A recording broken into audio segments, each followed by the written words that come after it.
Hello friends, myself Sanjay Kumar Mishra and all of you are very welcome in Accountancy Fever channel. Now we are going to study about subject Business Study Chapter 7. The name of chapter is Directing, and into this chapter Directing we are going to study about topic Motivation. And motivation में हम आज देखेंगे कि motivation क्या होता है, इसकी meaning क्या होती है। किसी भी ऑर्गेनाइजेशन में डायरेक्टिंग के अंदर जब हम अपने सबऑर्डिनेट्स को डायरेक्टिंग यानी डायरेक्शन देते हैं तो उनको डायरेक्शन देते समय उनको हम किस प्रकार से अपने ऑर्गेनाइजेशन के ऑब्जेक्टिव्स को अचीव करने के लिए, अपने ऑब्जेक्टिव्स तक पहुंचने के लिए हम अपने वर्कर्स को, सबऑर्डिनेट्स को किस प्रकार से मोटिवेट करें कि वो अपना बेहतर परफॉर्म कर सकें। तो मोटिवेशन क्या है, मोटिवेशन से कैसे हम अपने सबऑर्डिनेट्स को मोटिवेट करते हैं, उनको काम करने के लिए एनर्जी प्रोवाइड करते हैं, किस प्रकार से हम उनके परफॉर्मेंस को बेटर कर सकते हैं, मोटिवेशन से कैसे हम बेहतर स्किल्स अपने स्टाफ के अंदर ला सकते हैं। तो ये सारी चीज़ें हमें इस चैप्टर में, इस टॉपिक में पढ़ना है। टॉपिक है हमारा मोटिवेशन, और इसमें हम शुरू करते हैं यहाँ से। मोटिवेशन क्या होता है? What is the definition of motivation? Motivation is the set of forces. Motivation is the set of forces inspiring a person to intensify his willingness to work for the achievement of certain objectives. Motivation क्या है? Motivation एक प्रकार का set of forces है, यानी कई सारे forces को हम एक साथ क्रिएट करते हैं, प्रिपेयर करते हैं। Set of forces inspiring a person, यानी एक पर्सन को किस प्रकार से इंस्पायर करें, टू इंटेंसिफाई हिज विलिंगनेस, यानी उसकी विलिंगनेस, उसकी इच्छाओं को भी ध्यान में रखते हुए उसकी इच्छाओं को कैसे हम इंटेंशनली अपने ऑर्गेनाइजेशन के ऑब्जेक्टिव्स को अचीव करने के लिए हम उसको इंस्पायर कर पाएं। यही यहाँ पे डिफिनीशन दिया हुआ है मोटिवेशन का। एक बार फिर देखना, motivation is the set of forces inspiring a person. यह एक ऐसा फोर्स है जो इंस्पायर करता है ए पर्सन, यानी किसी भी सबऑर्डिनेट को, टू इंटेंसिफाई हिज विलिंगनेस, उसके इच्छाओं को, उसके काम करने के मोमेंटम को, स्पीड को, to work for the achievement of certain objectives. किसी भी ऑर्गेनाइजेशन के जो ऑब्जेक्टिव्स पहले से डिसाइडेड होते हैं, प्लान्ड होते हैं, उन प्लान्ड ऑब्जेक्टिव्स को किस प्रकार से अचीव करना है, उस ऑब्जेक्टिव्स को अचीव करने के लिए हम किसी भी सबऑर्डिनेट को, वर्कर को, स्टाफ को किस प्रकार से उनको हम इंस्पायर करते हैं जिससे कि वो ऑर्गेनाइजेशन के ऑब्जेक्टिव्स को अचीव कर पाएं। What are the importance of motivation? क्यों यह जरूरी है? मोटिवेशन क्यों जरूरी है? अपने स्टाफ को, अपने वर्कर्स को, अपने सबऑर्डिनेट्स को हमें क्यों मोटिवेट करना चाहिए? उनको टाइम टाइम पे किस प्रकार से मोटिवेट करना चाहिए, क्यों मोटिवेट करना चाहिए, ये एक बहुत बड़ा इंपॉर्टेंस है। यानी what are the importance of motivation? क्या फायदे इसके? तो इंपॉर्टेंस में दिया है, it is the major task of every manager. जो भी ऑर्गेनाइजेशन का मैनेजर है, उस मैनेजर का यह बहुत ही इंपॉर्टेंट वर्क होता है। टू मोटिवेट हिज सबऑर्डिनेट्स, उसके सबऑर्डिनेट्स को मोटिवेट करना, और to create the will of work. Will of work मतलब काम करने की इच्छा, दृढ़ शक्ति, आपके अंदर की एनर्जी को अमॉन्ग द सबऑर्डिनेट्स, मतलब अपने सबऑर्डिनेट्स, अपने वर्कर्स, अपने स्टाफ के बीच में काम करने की एनर्जी को क्रिएट करने के लिए हर एक ऑर्गेनाइजेशन के मैनेजमेंट का यह सबसे बड़ा वर्क होता है कि how to motivate our workers, how to motivate our subordinates to achieve the organizational objectives. It means what are the importance? These are given into this point. First thing is willingness to work. Willingness to work का मतलब sense यहाँ हो गया कि हम motivate क्यों करते हैं अपने स्टाफ को, अपने सबऑर्डिनेट्स को। यानी कि कई बार ऐसा होता है कि हमारे वर्कर्स काम को करने से भागते हैं, काम नहीं करना चाहते हैं, या उस काम को करते करते वो थोड़ा सा एनर्जीलेस फील करते हैं, या उस काम से वो से डिनाई करने लगते हैं उस काम से, या थोड़ा सा वो लापरवाही करना शुरू करते हैं।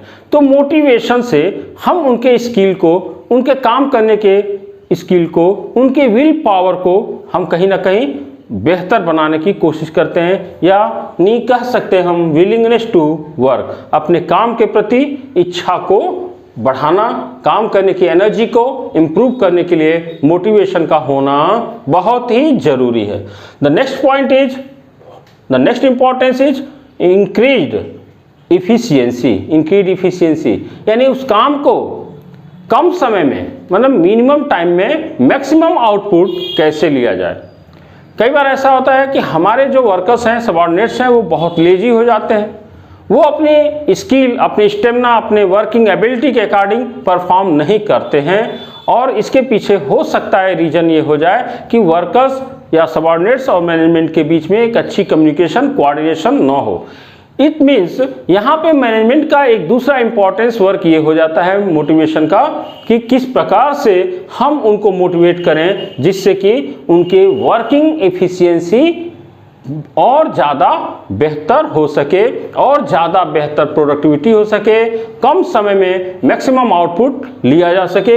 इसके लिए मोटिवेशन का होना बहुत ही ज़रूरी है। Next point is contribution to organisational goal. Contribution to organisational goal, जब हम अपने एम्प्लॉयज को प्रॉपरली मोटिवेट करते हैं तो निश्चित रूप से वो एम्प्लॉयज हमारे ऑर्गेनाइजेशन के गोल को अचीव करने में अपना बेहतर कंट्रीब्यूट कर पाते हैं। बहुत सारे वर्कर्स एक कंपनी में, फॉर्म में, बड़े ऑर्गेनाइजेशन में काम करते हैं, उसमें 4 वर्कर्स बहुत बेहतर काम कर रहे हैं, बाकी कुछ जो है छिपे हुए हैं, वो बेहतर तरीके से परफॉर्म नहीं कर रहे हैं, वो अपने काम को बेहतर तरीके से अपने स्किल के अकॉर्डिंग परफॉर्म नहीं करते हैं। तो यहाँ पे हम उनको मोटिवेट करके अपने ऑर्गेनाइजेशन के गोल्स को अचीव करने के लिए उनको कितना कंट्रीब्यूट करना चाहिए, उनका कंट्रीब्यूशन का कितना इंपॉर्टेंस है, हम उनको मोटिवेशन के द्वारा ये समझा पाते हैं, जिससे उनके अंदर भी काम करने की विल पावर इंप्रूव हो जाती है। नेक्स्ट दिया हुआ है कॉन्जेनियल वर्क इन्वायरमेंट। कॉन्जेनियल वर्क इन्वायरमेंट का सेंस यहाँ पे हो गया कि अगर हम अपने सारे सबऑर्डिनेट्स को बेहतर तरीके से मोटिवेट करते हैं, तो यहाँ मोटिवेशन में मैं 2 वर्ड्स और जोड़ूंगा, वो होता है कोऑर्डिनेशन एंड प्रॉपर कम्युनिकेशन।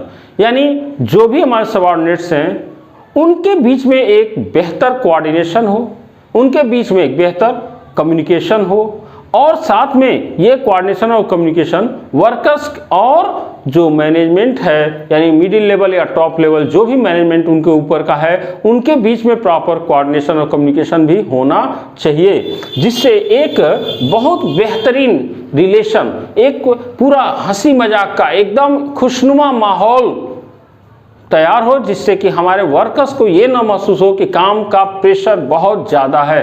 क्योंकि वर्क का प्रेशर जब बहुत ज़्यादा हो जाएगा तो उन्हें उस काम में इंटरेस्ट नहीं आएगा और वो उस काम से भागते हैं, वो अपनी पूरी तरीके से अपनी एबिलिटी के हिसाब से परफॉर्म नहीं कर पाते हैं। यानी कि हम अपने वर्कर्स को मोटिवेट करने के लिए एक कॉलेजियल इन्वायरमेंट प्रोवाइड करते हैं, यानी एक बहुत ही खुशनुमा एनवायरनमेंट हम उनको प्रोवाइड करेंगे, जिससे उनको भी लगता है कि नहीं ये काम करना तो बड़ा आसान है, या इस माहौल में काम करना बहुत ही आसान है। कई बार होता है कि एक बहुत बेहतरीन वर्कर, एक बहुत बढ़िया परफॉर्मर, वो एक ऐसे मैनेजमेंट के साथ काम करता है जिस मैनेजमेंट का कोई कॉन्सेप्ट क्लियर नहीं होता है। वो मैनेजमेंट बस कोई ऑर्डर किया, इंस्ट्रक्शन दिया, क्विट कर गया। अब उस मैनेजमेंट ने सही निर्णय लिया, गलत निर्णय लिया, इसके बारे में मैनेजमेंट अपने कोऑर्डिनेटर मतलब अपने सबऑर्डिनेटर से किसी प्रकार का डिस्कशन नहीं करता है, कोई कम्युनिकेशन नहीं करता है, कोऑर्डिनेशन नहीं करता, उनके साथ एक रिलेशन नहीं क्रिएट करता है। इससे क्या होता है, वर्कर्स और सबऑर्डिनेट्स और मैनेजमेंट जो होते हैं उनके बीच में जब सही प्रॉपर कम्युनिकेशन न हो, तो इसलिए क्या हो सकता है, यहाँ पे कहीं ना कहीं जो वर्क का इन्वायरमेंट होता है वो खराब हो जाता है, मोटिवेशन खराब हो जाता है। नेक्स्ट पॉइंट कहा जा रहा है यहाँ पे reduction in resistance to change. यहाँ पे ये हो गया कि जो चेंज आते हैं, कई बार क्या होता है, काम करने का जो टेक्नोलॉजी है, जो सिस्टम है, एक माहौल, एटमॉस्फेयर, उसमें एक बहुत बड़ा चेंज आता है। उस चेंज के चैलेंज को भी एक्सेप्ट करने में मोटिवेशन बहुत बड़ा काम करता है। जैसे कई बार ऐसा होता है कि हम किसी चीज़ से डरे होते हैं, एक छोटा बच्चा भी है, वो घर में किसी अनएक्सपेक्टेड चीज़ों को होते हुए जब देखता है डर जाता है। फर्स्ट टाइम देखता है डर जाता है, उसके सामने ये चीज़ें पहली बार आई होती हैं।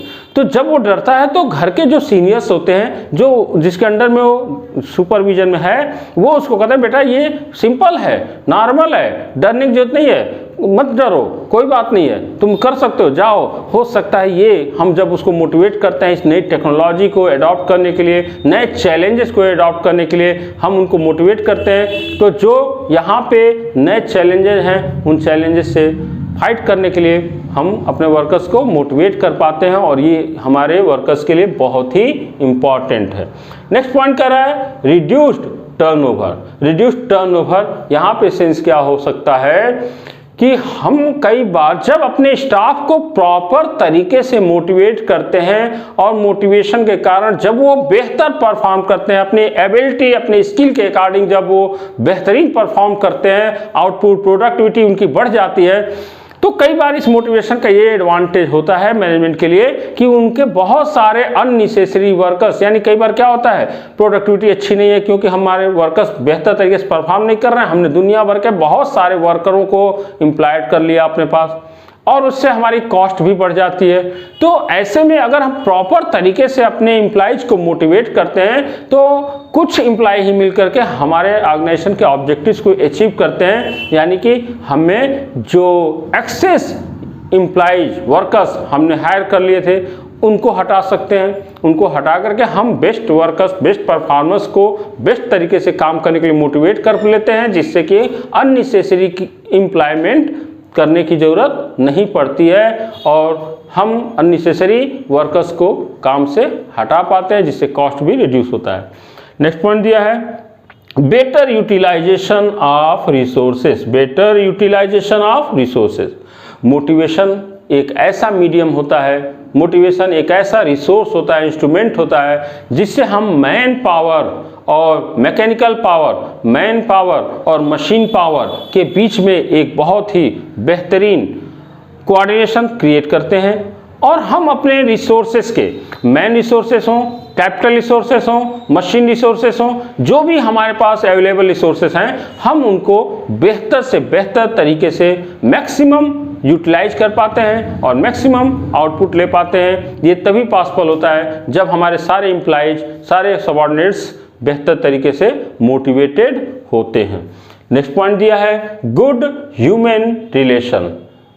मैं तो समझता हूं कि सारे ऑर्गेनाइजेशंस में यह एक बहुत ही इंपॉर्टेंट फैक्टर है, और ये जहां नहीं रहेगा वो ऑर्गेनाइजेशन बहुत ज़्यादा दिनों तक बेहतर तरीके से परफॉर्म नहीं कर पाएगा। यानी किसी भी ऑर्गेनाइजेशन के सक्सेस के लिए, उसके लॉन्ग ड्यूरेबल होने के लिए यह एक बहुत इंपॉर्टेंट रोल होता है। केवल मैं इस चैप्टर या इस टॉपिक की बात नहीं करूंगा कि कोई भी ऑर्गेनाइजेशन हो, उसके जो भी वर्कर्स हैं, जो भी टॉप लेवल है, मिड लेवल है, लोअर लेवल मैनेजमेंट है, जो उनके नीचे वर्कर्स हैं, इनके बीच में बेहतर कोऑर्डिनेशन, बेहतर ह्यूमन रिलेशन हो। यानी कि मोटिवेशन इस प्रकार से होना चाहिए कि एक मनुष्य को एक मनुष्य के साथ किस प्रकार का व्यवहार करना चाहिए, किस प्रकार के उसकी ज़रूरतें होनी चाहिए, उन सारी ज़रूरतें और वो क्या चाहता है उसके वर्कर्स, सबऑर्डिनेट्स, इन सारी चीज़ों को भी एक ह्यूमन रिलेशन के रूप में, एक पॉजिटिव ह्यूमन रिलेशन के रूप में देखना चाहिए। तब जाकर के हम अपने स्टाफ्स को बेहतर तरीके से मोटिवेट करते हैं और हम अपने ऑर्गेनाइजेशन के ऑब्जेक्टिव्स को अचीव कर पाते हैं। तो फ्रेंड्स, आज के इस वीडियो में हमने मोटिवेशन के इम्पोर्टेंस को देखा। मोटिवेशन किसी भी फॉर्म के या किसी भी ऑर्गेनाइजेशन के टारगेट्स को अचीव करने का सबसे बेहतरीन की है। That is the key of success of any organization. Without motivation we cannot get maximum output from our available resources just like man and machinery. Okay, thank you। इस video में, next video में हम फिर आते हैं नए topic